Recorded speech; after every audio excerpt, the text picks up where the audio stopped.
نعوم تشومسكي من وجهة نظره عنده تفسير، نشوف إذا كان ده ممكن يكون مظبوط ولا لا.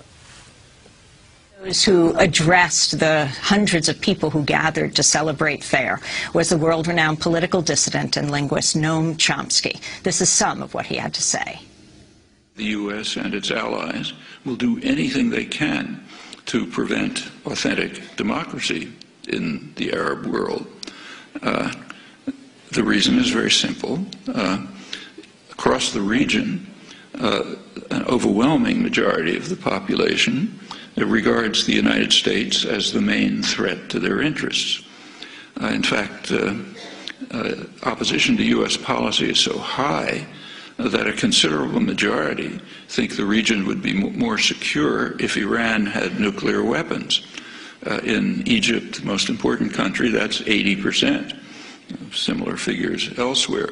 There are some in the region who regard Iran as a threat, about 10%.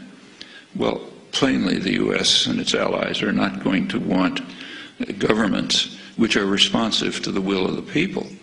If that happens, not only will the U.S. not control the region, but it'll be thrown out.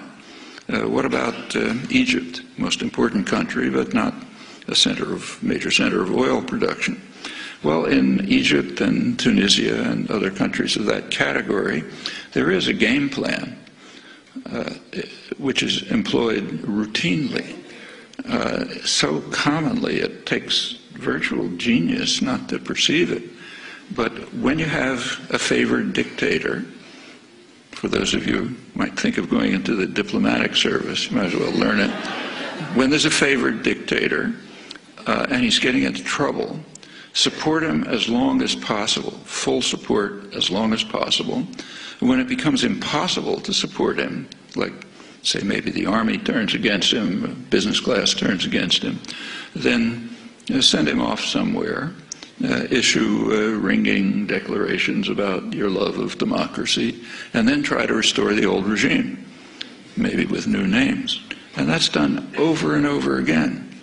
It doesn't always work, but it's always tried. Somoza, Nicaragua, Shah in Iran, Marcos in the Philippines, Duvalier in Haiti, Chun in South Korea, Mobutu in the Congo, Ceausescu was one of Western favorites in Romania, Suharto in Indonesia. It's completely routine, and that's exactly what's going on in Egypt.